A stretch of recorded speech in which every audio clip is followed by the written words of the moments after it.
All right. We got the doors are open and people are filing in.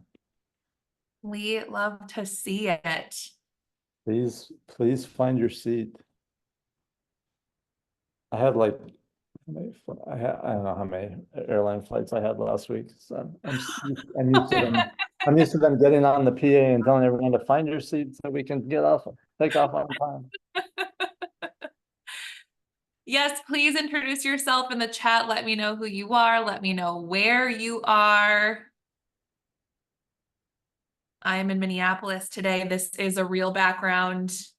Minneapolis is not all flat plains and horse-drawn buggies. There's some beautiful, beautiful city over here.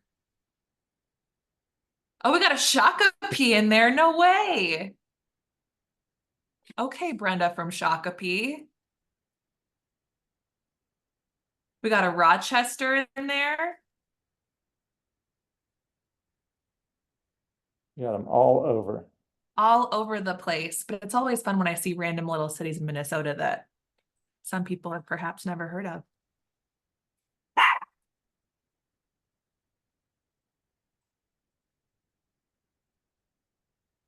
Yay, I'm so excited. All right, we'll give it one more minute and then we'll get started. Everyone, my name's Chris Heller. I'm the president of Movoto and Ojo. Hold on, I'm gonna change this background. I don't know purples. I'm feeling. I'm gonna go with green.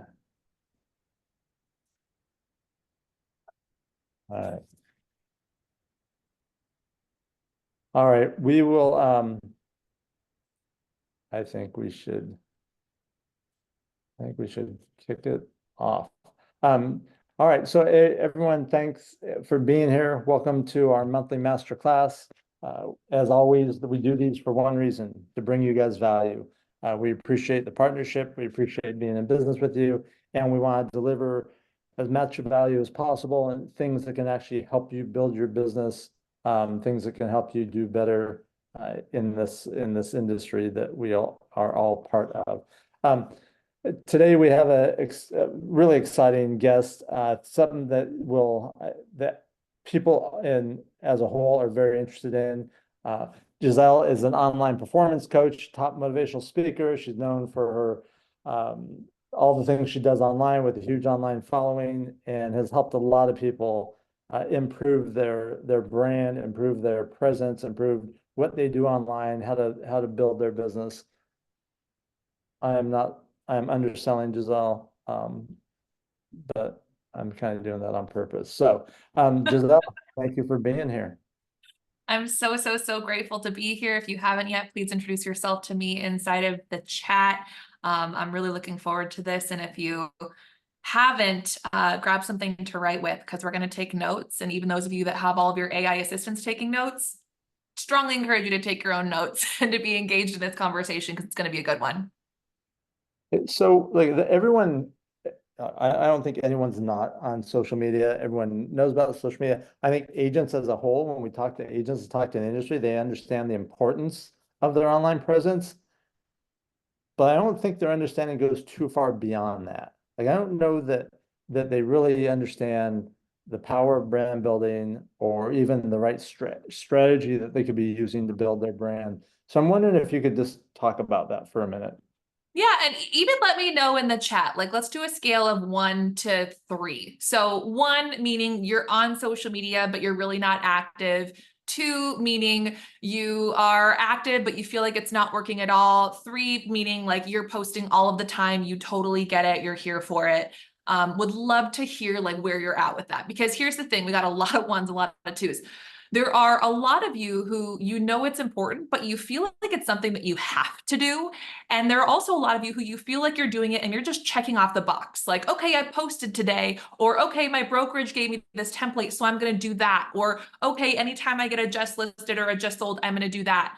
But what I really want to change your mind over to, even if you see yourself as a 3, is this is one more platform to communicate. This is one more platform to meet people. And the key there is people. Because a lot of you also get really caught up in the likes and the views and the followers. You think of it as purely a numbers game. But where those are going to succeed in the future are the ones who understand this isn't a numbers game, although it's part of it, it is a people game. How are you connecting with more people? How are you working smarter and not harder? Because here's the thing, this isn't just about posting as much as possible. This is about actually connecting. And I want you to write that word down, connecting. Just how if you were at a networking event or you were out at a coffee shop, how are you actually connecting to and meeting with people? How am I getting to know you? And one of the biggest mistakes that you're making is either you're only posting real estate, or you're only posting about real estate, or you're only posting templates. And the person that you are and the people who you want to connect to are non-existent. So even, for example, I want you to do a little test right now, taking a look at your social media profiles. Would I be able to know what you look like? Give me a yes or no. Would I know what you look like if I was to go to your social media profile? And I'm going to add a little extra marker here. And Giselle, yeah, I'm Yeah, assuming what you look like now versus maybe 10 thank or you. 20 years ago. Yeah. Exactly. So for example, if your profile photo was taken before the pandemic, your answer is actually a no, not a yes. Or if you legitimately look exactly like that, please send me your skincare routine. I really want to know like what it is that you're taking where you have not aged 20 years like the rest of us in the last 4 or 5. And yes, don't worry, we're going to talk about the NAR settlement, Julie, but this is ultimately about communication and about having that human to human interaction that a lot of us are forgetting about. And so I want to know what you look like. I want to know what you sound like. A lot of these foundations of credibility where I know that there is a human back there with actual human values who actually knows my neighborhood, who actually understands what I'm going through financially, fearfully, in my family. And that way, when it comes to having more serious conversations, you already have that trust established. But a lot of you are only posting the houses, or a lot of you are only posting the templates, or a lot of you are only talking about real estate. Therefore, we don't actually know what's going on. Or maybe you're copying and pasting something from ChatGPT. So what I want even to have this foundation of the conversation to be about is, are you creating a relationship, keyword, relationship, with your audience so that when you talk about more serious matters, such as commission, such as what's happening in the headlines, such as what's happening with NAR, are you putting it into terms that they actually understand, or are you only focused on you and how it affects you? And that's what I want to jump into as we're even figuring out what this social media is. It's a method of communication. And it's a way for you to connect with people on a mass level, on a deeper scale, on a human level, without having to call every single person individually or even go knocking on every single door, and for people to get to know you and keep you top of mind beyond just this particular event. I think, Giselle, you really, I think what you're getting at, and I've heard you talk about this before, is the concept of humanizing yourself. And with the headlines, with the things that are going on, people are more aware of who they choose and who they work with matters. And it's going to matter more in the future than it has in the past, right? In the past, if I was a buyer, the typical buyer, whether I met the agent at an open house, at my kid's soccer game, a neighbor, they referred to me, you know, for the most part, a lot of consumers view an agent's an agent, right? As long as the person isn't, repelling to me, I'm going to work with them. Now, when agents are talking to them and the press is telling them that about buyer broker agreements and buyer representation, and it's actually a real decision, a conscious decision they'll be making. How important are these things that you're talking about in our online presence and building trust and rapport before we even have an opportunity to have that interaction? It's the most important. And let's dive into that a little bit. What's most important is for you to understand the connection happening between you and your audience.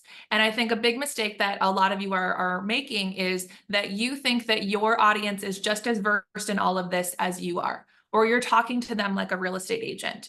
And so what you're going to find is, if you think we're only talking about social media, you're missing out. If you think that we're only talking about the NAR settlement, you're missing out.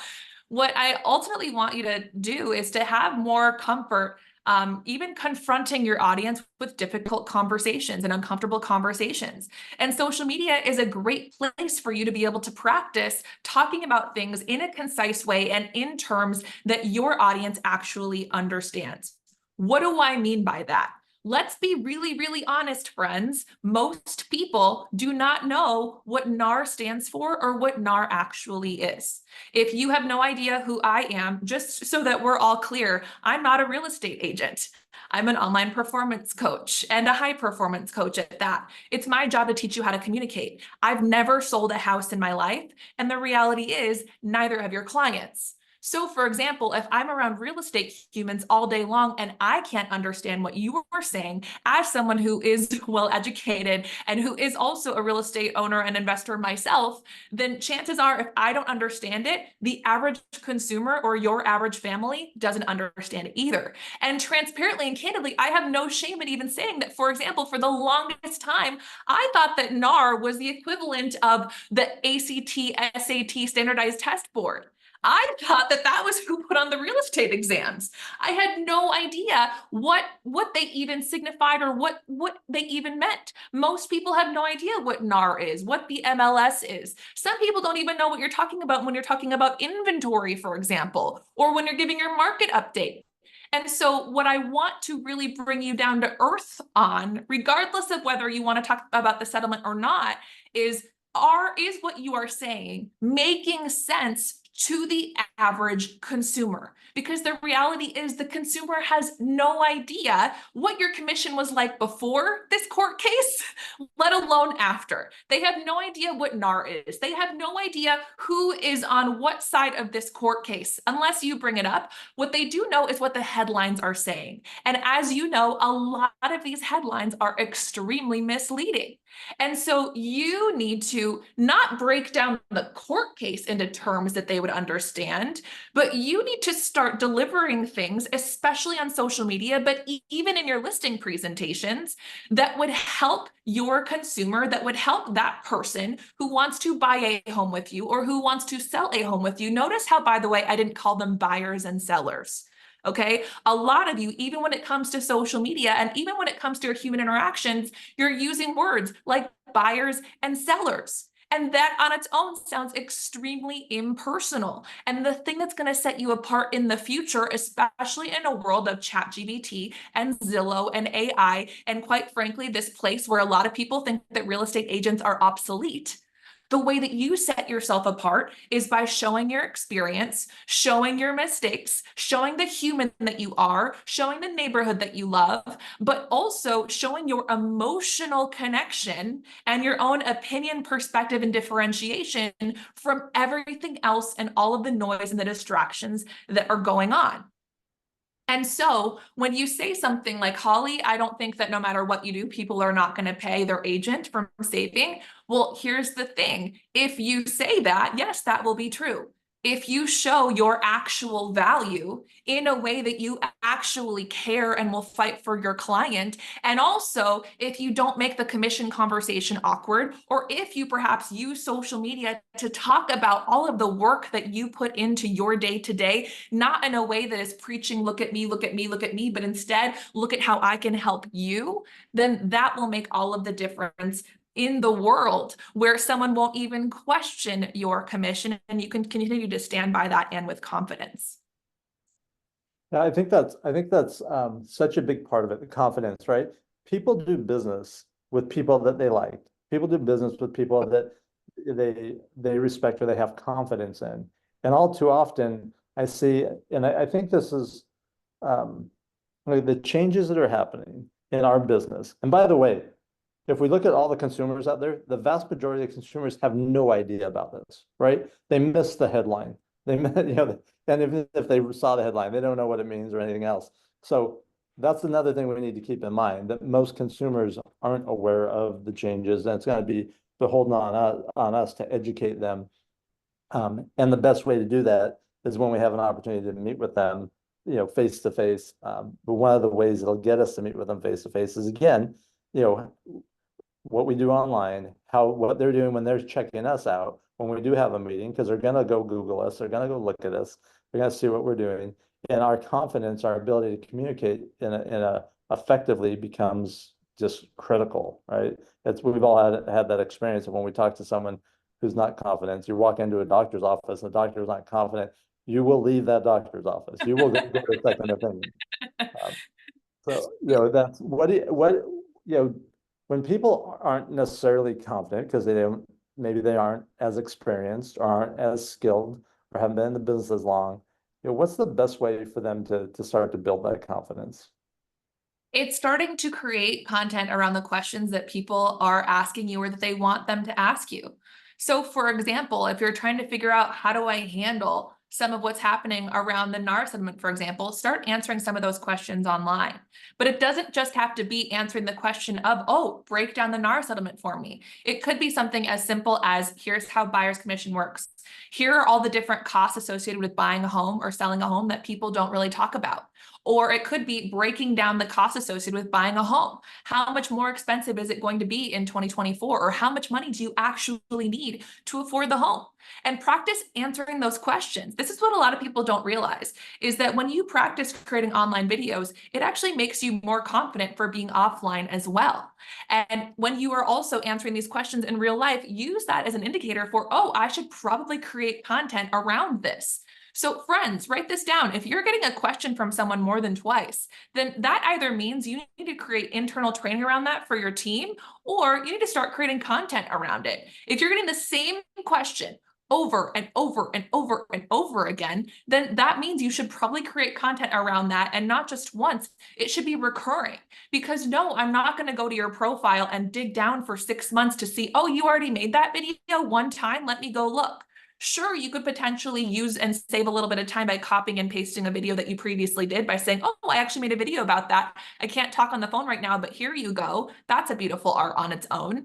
But instead, if someone's asking you the same question over and over and over, think to yourself, oh, maybe I should make a video about this. Maybe I should post to LinkedIn 5 big points around this. And a lot of times we get into our heads and we think that we have to make the most advanced encyclopedia video, but I want you to think about it in this way instead.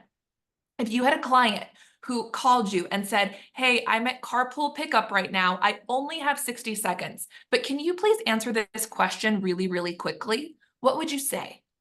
That is your video, that right there. You don't have to give us a full book report. You don't have to go search the internet for all of the right answers. You just answer it in the way that you truly know and would answer that phone call, that if they want to learn more, you can talk about it in an extensive conversation later. But in that moment, what can you say and how will it affect me and right now? That is it. That is the key. And if you're like, but Giselle, I don't even know how I would answer this question, then that's not the question that we're going to play with. We're going to play with questions and we're going to play with content that you actually and truthfully know. What do you know? And inside and out, that is what is going to make you set yourself apart. And it's not just about scripts, although that can absolutely be part of it. But it is about your own experience, because what ends up happening sometimes is you might refer to the market update, or you might refer to all of the data and the statistics saying if it's good or bad to buy or sell right now. But friends, you yourself are in your own backyard. And so, for example, even taking into consideration, some of you think, oh, well, I'm supposed to put the market updates out. I'm supposed to put the market updates out. That's what I was told. Everyone's doing it. That's what's going to make me sound smart. That's what I subscribe to. Friends, the average person does not care about the market update. They don't even know what the market update is. The right people who are going to stand out are the ones who break down that market update into terms that people actually understand, because no, that template that says that, for example, year over year prices have gone down, or for example, that this many price reductions that have happened in the last month, and you just post that without anything else. I want you to write this word down: context. Context. And this is something that is so important in person and online, regardless of what the subject is. Context. Because Me as an average consumer, I see that there have been a certain amount of price reductions over the last month. I have no idea what that means. Does that mean that nobody wants to move to your neighborhood? Does that mean that all of the agents who are selling homes in that particular neighborhood have no idea how to properly price a home? Does that mean perhaps, like, what if there was a natural disaster? What if there was something awful that happened in that particular neighborhood? I would not know that from a 30,000-foot view, but you would know it from living in your own backyard. Or, for example, you know that, yeah, this has been on the market for a really long time, but people don't realize how much this neighborhood has changed. People have no idea that there's a new playground. People have no idea that there's a new water park. People have no idea that, oh my gosh, look at all of this land where you could do your cows and chickens and whatever it is. You know it better than anything else. And so I want to challenge you. If you're going to post about anything, especially when it comes to controversial topics, especially when it talks about, the settlement that's happening right now, if it's something that you could find out of ChatGPT, if it's something that Chris could post to his page or that I could post and no one would know who actually wrote it, you're not getting personal enough. You're not getting personal enough. How are you making it personal? How are you making it so that I can hear your voice? Because that script that you got from your brokerage, that's not personal enough. That might be a good starter. That might be a good shitty first draft, but I want to know what it means to you. And more importantly, what is it going to mean to me? Because that's where we're looking at right now. A lot of your confidence is based off of how this settlement affects you as an agent. But what we need to start creating content around and also having conversations around is not how it's affecting your business. How is this affecting the people who you want to work with? If you can educate them better than what they're seeing on some of the misleading fake news, let's be honest, then that's going to establish more trust because you gave me a perspective and an opinion and something that is factually and actually true in a way that the people out there would not understand. Does that make sense? Is this helpful in any way? Yeah, Giselle, let's get a little more tactical. So Yeah. I'm gonna be meeting a buyer or that either at a property, and I'm gonna be talking to them about my value proposition, or I have a listing appointment. And we know now that more than ever, consumers are gonna be more conscious about and more aware about who's representing them and who they agree to allow someone to represent them. I know really good agents and teams are using video a lot.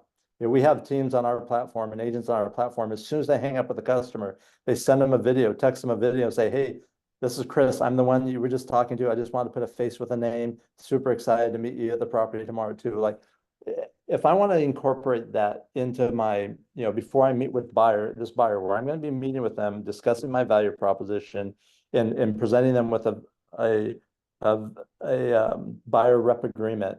How would I use that video? Would I use that video? And how would I want to come across, or what would I want to say? Absolutely. So the point that you just brought up that I think everyone should be writing down, how are you putting a face to your name as quickly as possible? And how are you making yourself stand out? Okay, let me say that again. How are you putting a face and a voice, I'll add that to it, a face and a voice to your name as quickly as possible? And how are you getting yourself to stand out? So there's a few different branches of this, Chris, that I think are important. One is your owned media, your owned real estate. So for example, what currently is out there on the internet where if I was typing in your name, if I was Googling you, what would I see? So that's before your person has even reached out. And I think this is really important to understand is that the average person who is researching, they're in creep mode, they don't want to follow you. They don't want to leave comments. They don't want to send you a DM. They're still in research mode. So where you're getting caught up in the views and the followers, the reality is that the person who is doing their research, they probably won't even follow you until the transaction is case closed. And that doesn't mean that they're not there. Who's ever been there where you're actively researching someone and you're trying so hard not to accidentally double tap something to leave any evidence that you were there? That doesn't mean that they're not creeping and that they're not looking. So that's one way that you can put your face and your voice to your name and start standing out. And we'll go back there in a moment. Then there is the once they finally do reach out. How am I making sure that they know who I am? How am I making sure that they know that I'm ready? So it could be after the first phone call or potentially before the first phone call. where you send them a video inside of their DM, maybe in their text message, or maybe you even have what I've seen brilliantly done recently by one of my clients is he has a Calendly set up. And when you hit, submit, put your appointment into the calendar, you automatically get an email that just says, hey, this is an automated message. So he's totally owning it, right? He's not trying to pretend anything. This is an automated message. I just wanted to let you know that, this is me. I'm putting a face to my name. I'm really looking forward to having our introductory meeting next week. Here's what you're going to need, which I'm pretty sure he says nothing. But if you have anything that you think that I should know, here's where you can send it. Also, my assistant, Kat, she's going to be sending you a form. And so what you're doing here, and this is key, write this phrase down. You're telling your person exactly what they can expect. Exactly what they can expect. They want to know how they're getting taken care of.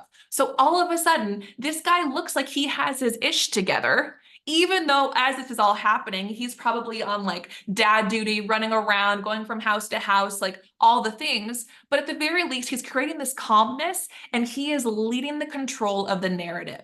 And he's setting it from the jump that I am controlling this narrative. I am the person who is taking care of you, and this is exactly how.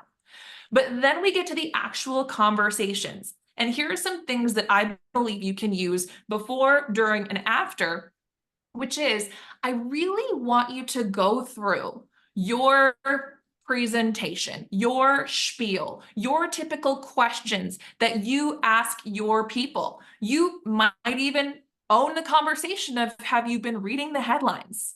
I have my thoughts, but I want to hear yours, friends.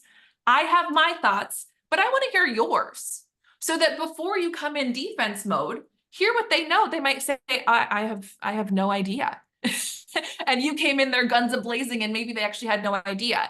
But I want you to go through and I really want you to dissect every single thing that you say, okay? Because here's a perfect example. My parents right now, we're trying to get help with a rental property. And they wanted to do everything themselves. And I said, well, hang on a second. I have this whole network of awesome real estate humans. Let me reach out to a few and see what I find. And so I physically called these people and I asked them, what is it that you would do differently from, say, what I could do myself? And I'm going to be honest with you, friends. I called 3 people and not one person convinced me that I couldn't do this myself. And that's really important because I know that you bring value. I know that you do because I coach so many of you. And because in my transactions, I've always used one of you. But there was nothing wrong with the agent. It was more so in their communication. There were a couple of things that I heard. For example, well, we would put the listing on all of the different websites that we have access to. What websites? What websites are you talking about? What websites do you have access to that I don't? Or, well, we have an incredible database. What does that mean? That you have a lot of friends? I have a lot of friends. What does your database look like? Or it might have been, we'll take some really awesome pictures. What does taking awesome pictures mean? Does that mean that you're on your iPhone? I have one of those. What is it about your pictures that would be different from mine? Or maybe it's that we get in there and have someone film some great video. What does that mean? What filming video, what does that mean? Does that mean that you have a drone photographer coming in? Does that mean that you have someone coming in and filming all of the rooms? Does that mean that you yourself are going to give a tour and we're going to see it on video and people are going to see you talking about this particular home? Which, by the way, anytime that you do a listing presentation on video or a house tour, please know that that is actually your listing presentation for the next home that you want to represent. That's actually your audition.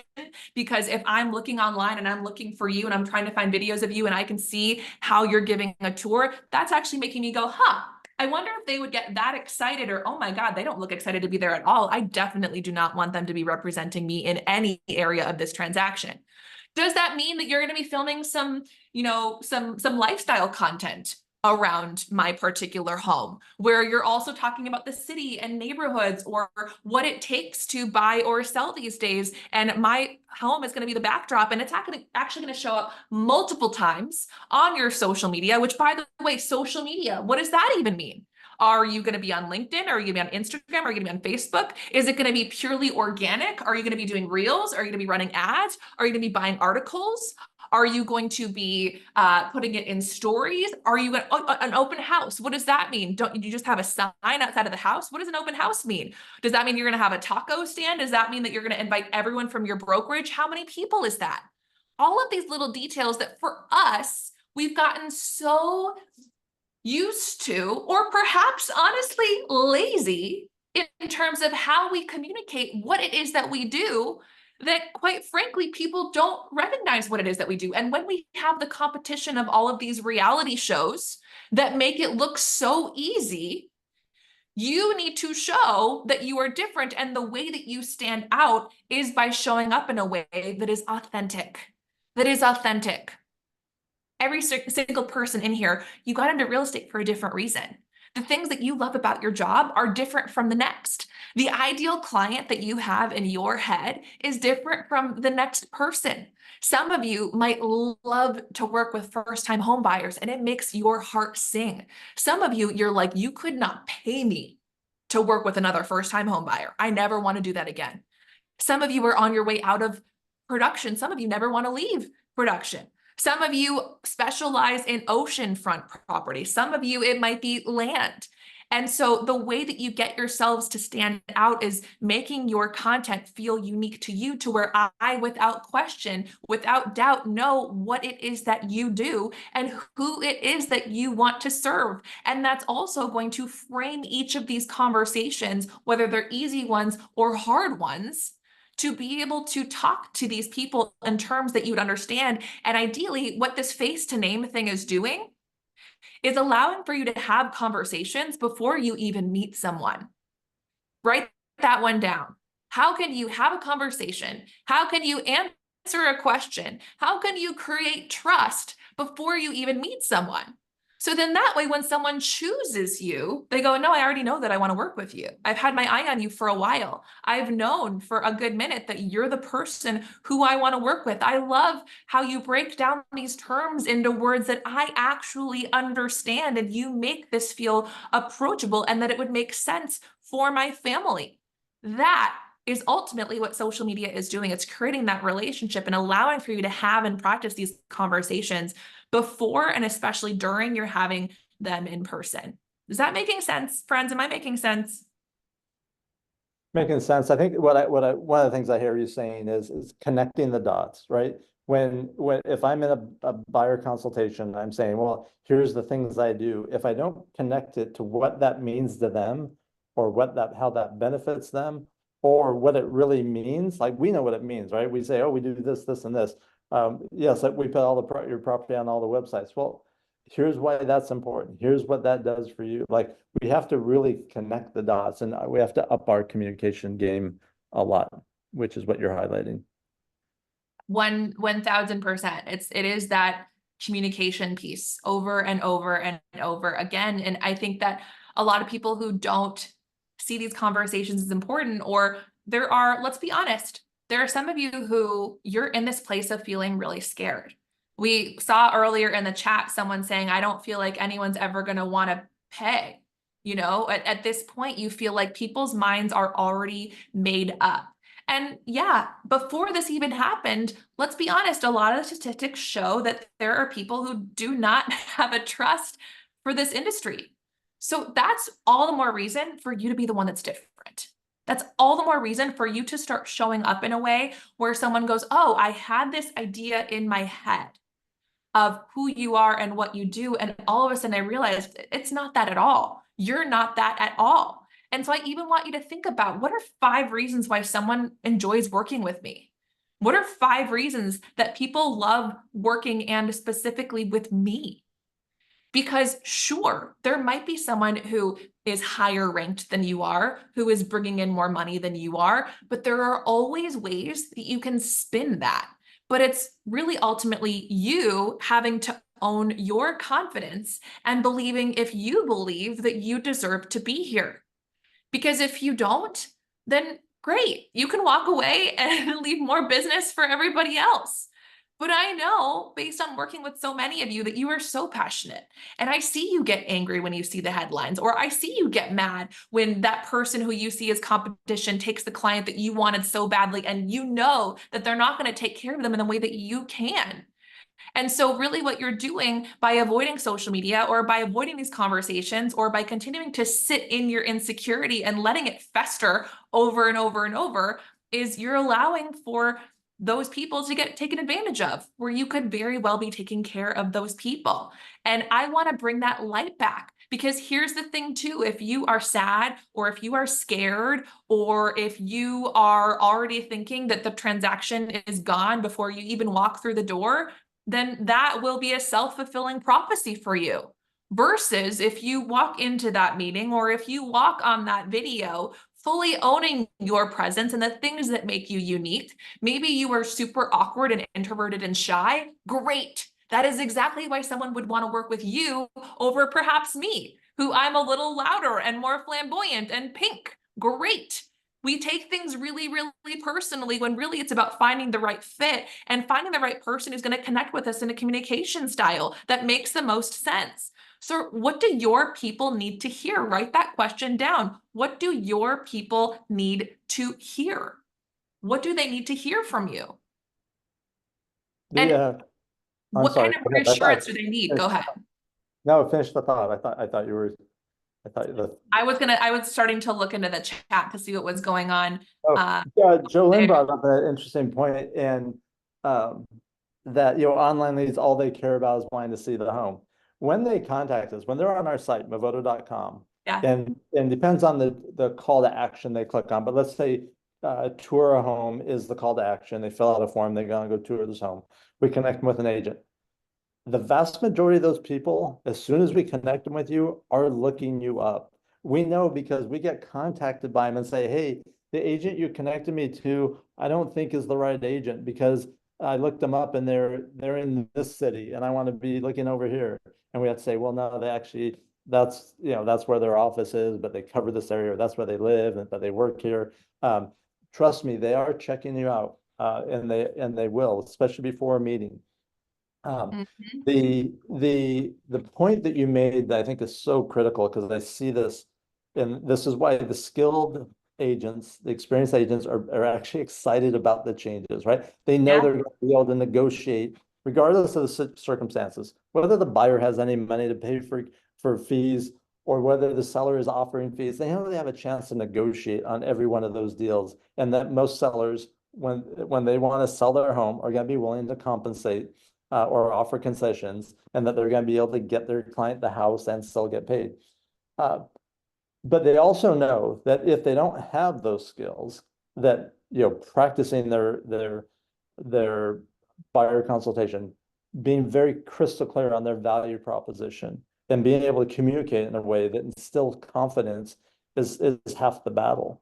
And that's where I think agents that are concerned are probably going, okay, well, how is this going to happen? Like, they can't even see how it's going to happen because they just aren't there yet mentally. Yeah, and that too is something that is a constant practice.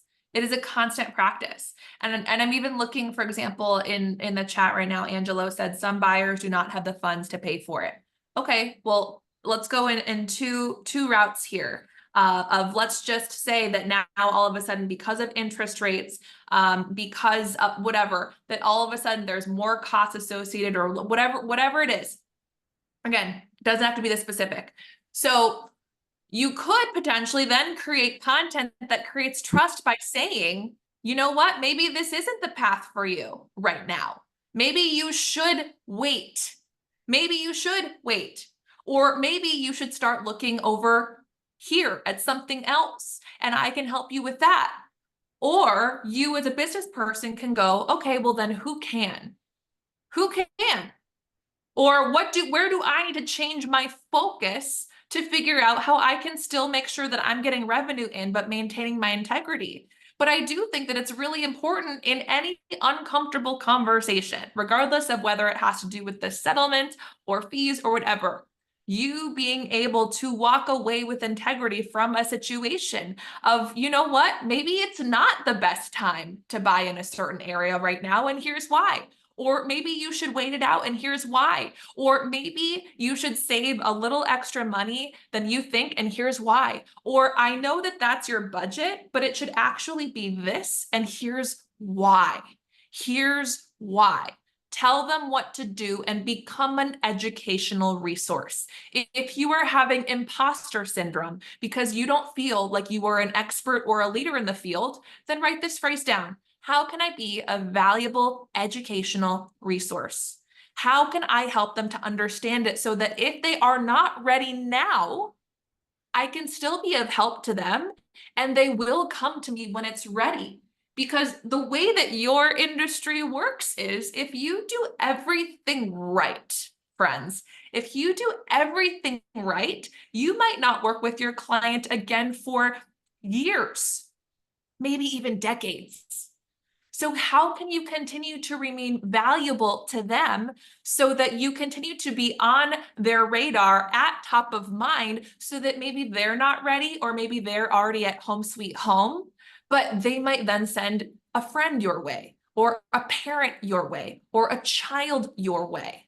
And how are you doing that? Showing that you know their lifestyle. Because how many of you have been told you're not selling real estate, you're selling a lifestyle?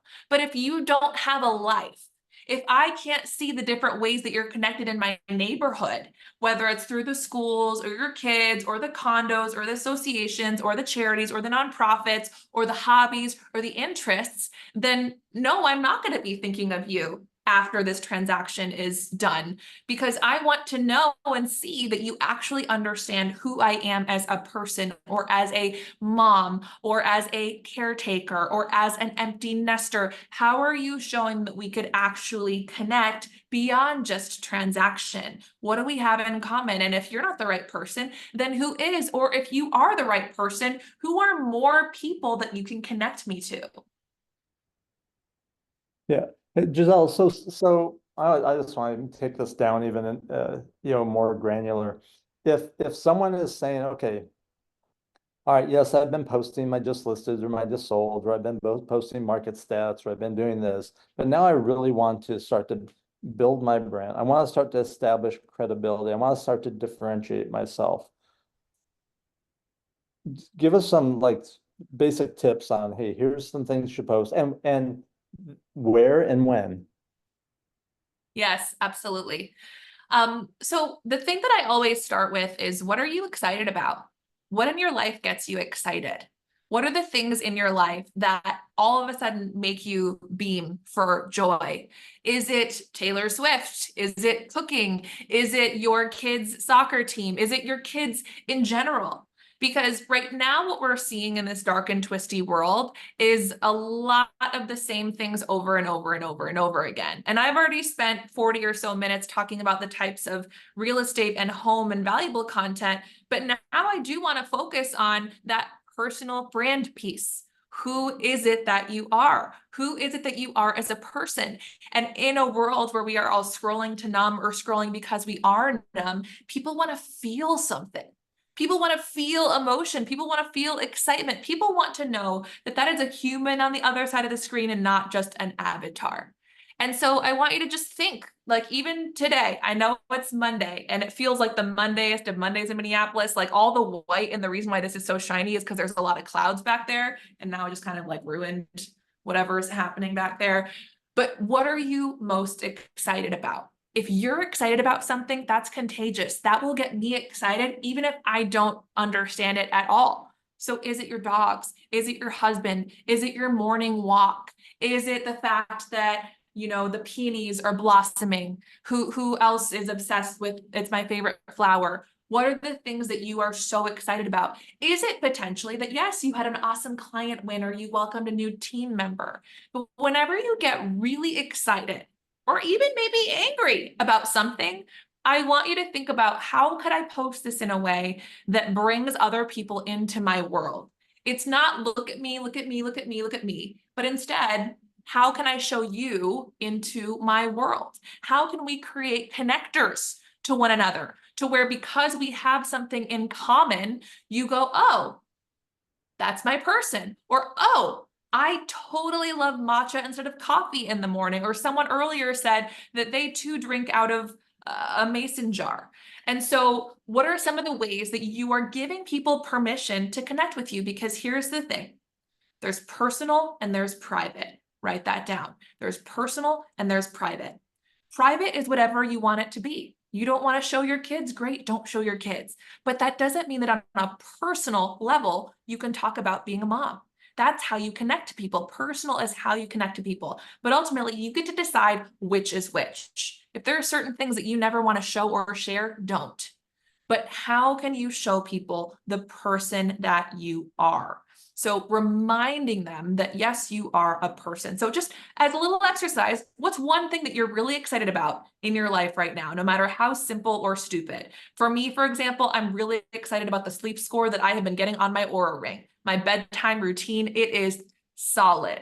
Or yes, I got new mason jars in my new place here in Minneapolis. I'm finally home and near my parents. And so those are ways that you can get people to connect with you that are very low cost per entry. So for example, I kid you not, in the last 2 weeks, I have had people say that, yes, that's great that you're a coach, but ultimately the reason why I chose you was because fill in the blank. I'm curious to know this for you, but for me, in one situation, it was, I ended up going with you because you're a Vikings fan. And for those of you going, oh, I'm so sorry. Exactly. That's the point with this particular person, because I knew you would be my kind of loyal. Okay. I had two people in the last couple of weeks. One is a girl dad and the other one is a girl mom. And they said that I knew you were our people when I saw your Taylor Swift content. I chose you because you're a Swiftie. Has nothing to do with what it is that I do, but it was something that stood out where they said, oh, you are my kind of kind, or you are my kind of weird. Now, even for example, if you are having someone who they are super data driven, you're working with investors, they're working with numbers, great. What are the things that you get excited about? Maybe it is a kind of soil, maybe it is a kind of finish or paint. You are my kind of detail oriented. You are my kind of nerdy. The things that get you excited are going to be different from what gets me excited. But if I have no dots to connect, then I can't connect with you. And when you're also thinking about, where do I meet people organically in real life? Where are you meeting people? Is it at church? Is it at the gym? Is it from high school? Is it from training for a triathlon? Those are also things that by sharing them on social media, you're showing that you have them in common without even necessarily having to meet in real life. And so how are you showing people so that you can then pull them in?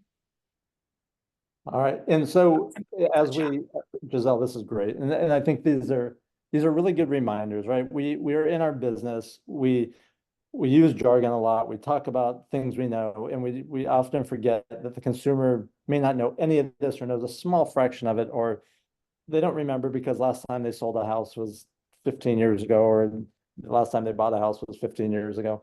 And anyone on here, any questions you guys have, this is your opportunity. So put them in chat, or put them in the Q&A, use the Q&A button, but we want to make sure Can I grab a couple? Do you mind, Chris? Not at all. Okay, so there was one, Denise said, I post 80% of my life and 20% real estate. You don't want them to drown in your house information and they block you. So here's the thing, friends. In case you haven't noticed, your feeds, like what you see when you sign in, doesn't matter if it's Facebook, Instagram, LinkedIn, YouTube, TikTok especially, it's because of TikTok. Your feeds are no longer chronological. What does that mean? You're no longer seeing posts in the order that they were posted. What does that mean? Well, we used to think that those who posted the most would get rewarded the most. But the reality is that now every single feed is powered by something called recommendation. Write that word down. What does that mean? That means that you are being fed content. Doesn't matter if you follow this person or not, but based off of what you yourself are consuming and seeing. What does that mean for Denise? That means that if you are in someone's feed, it's because they want to see you. If they want to see you. Whether they know you or not, they want to see you. So you will not get annoying. And actually, in some situations, if you're posting about house content, but that's not necessarily relevant to your followers, then they might not see it. However, somebody else who's looking at house content and locally where you are, they might. This is really, really important, you guys. If you took nothing else, and this is a little separate off on a branch of our conversation, but for the first time ever, we can get in front of people who have no idea who we are in a very hyper targeted way without having to pay for ads. And it's simply by posting organically to our feeds. So you can now get away with posting 2 or 3 times a week if you want, because now I might see posts in my feed that are 6 hours old or 6 months old, or even over a year old, as long as it's relevant to what I'm currently consuming. So if, for example, somebody's looking for a real estate agent in a certain area, then that is one more way that they might get fed your content, and you didn't put any money behind it. In fact, now actually, if you put money behind something that isn't performing well, it's probably money in the trash. So you should only be putting money behind something if it is actually performing well and through the ads manager, not through boosting. And that's for posts. Stories, people are leaving evidence behind if they were there. Most people are going to be looking at your posts. There was another one here that I saw and I scrolled past. Oh, someone said, what is the most overused cliche realtor post that you were tired of seeing other than in personal content? The only thing I'm tired of seeing is when you can very clearly tell that that's not that person. When I feel like the soul has left your body, when I feel like you are reading somebody else's script, when I feel like you are setting up somebody else's setup, when I've lost the you in it, that's what I get tired of seeing. And then the other thing that I get tired of seeing is real estate agents who post for other real estate agents. And this one's also important because there's a nuance here. To some extent, you should be posting for other real estate agents, because what's really awesome about your industry is that you can have this incredible referral ecosystem. And so it's possible that I might never meet you, but I love following you online, so I might send you a referral. However, what I don't like is when you have a lot of people who are posting as if they are, for example, the broke agent account, which is an account that is meant for real estate agents, not consumers. And so you can talk smack about each other and your industry and your consumers, but you should not be talking smack about your clients on your own platform. You should really be thinking about your clients and your referral partners top of mind. And that's also where what I get sick of is when it's all you versus about who are you wanting to connect with. So a little trick that I often share with people is I don't want you to start a video or a caption or a sentence without the word you somewhere in that first caption or sentence. So for example, if you are thinking about purchasing a home, or if you are someone who is obsessed with football, or if you have ever thought about putting orange juice in your coffee, it's making it so that it feels like a conversation rather than a presentation. And that's also something that for us can unlock a part of our brain that reminds us, oh, wait, there's a human on the other side of the screen. I'm not just talking to a piece of plastic. And that can also make all of the difference. I want to show you this beautiful home that I just found in Minneapolis. I really want to take you on this exciting adventure toward, all over Montana. How are you incorporating it and making it about more than the you and about the you that is your audience? I hope that was helpful.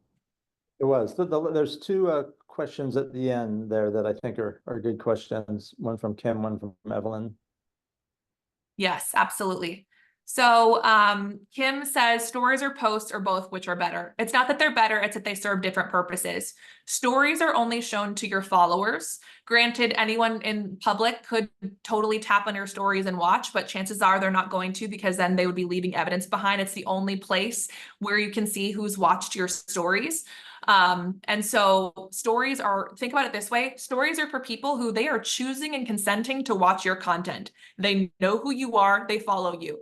Posts are out there for the whole world to see. And so I like to say that think of stories like a conversation, and think of your feed almost like a voicemail. And that's just like a little way of thinking about it.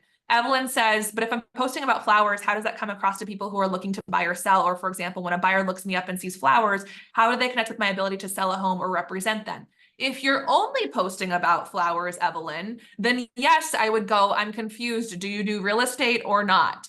But if flowers are just a piece of it, or for example, if you are a gardener and you're so excited about what you have in your gardener, then for example, a client who for them, a garden is really important, or for them, lawn care is important, or they don't want to have to think about it, you are now boosting your credibility to go, oh yeah, I can help you with that. I have a massive garden at my house and I can totally set you up with, this person and this person and this person. Oh, you don't want to touch it? All good. I'm an expert there. And all of a sudden you're finding something in common. Or it might be, oh my gosh, you grow peonies. Those are my favorite flower. Those are just a connector. So I don't want you to become the flower expert where all I see is flowers, but I want you to think of your feed like a portfolio. And I don't mean your portfolio of homes. I mean the portfolio that is you. So on there, I should see the people who are important to you. I should see what it is that you do for work and in different capacities. I should see some education. I should see some things that you love and love to do so that way I go, oh, okay, so this is a real person who is irreplaceable versus just homes or something that looks like a coupon where I go, is that even a person? I definitely do not want to follow them because what value would they bring? And value can come in the form of a lesson or a laugh.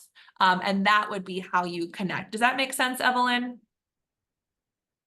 I think that's great. I think in a world where people are going to be more conscious of who they do business with and more aware of who they do business with, the more they feel like they might know you, will only help you when it comes to that face-to-face meeting. So everyone, first of all, thanks for taking the time out of your days to be here. Giselle, thank you. And people are going to probably have to watch this again because there was so much good information. And next month, for those of you that join us each month, next month we'll have Tom Ferry. So make sure you're back for that. Giselle, thank you so much. If anyone wants to get a hold of you or they have questions, what's the best way for them to do that? Yes, I put my Instagram inside of the chat. And what I love to say is the best way that you can, show what you've learned is show your receipts. And by that, I don't mean go buy my programs if you want to, great, but I want to see your receipts of implementation.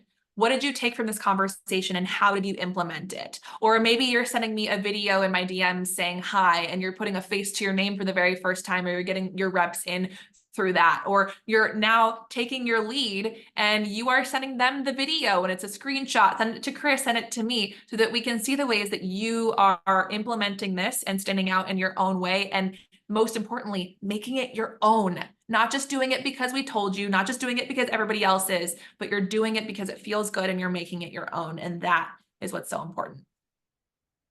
Awesome. Thank you so much. Thanks for having Thank me. you everyone for being here. Have a productive week. Bye.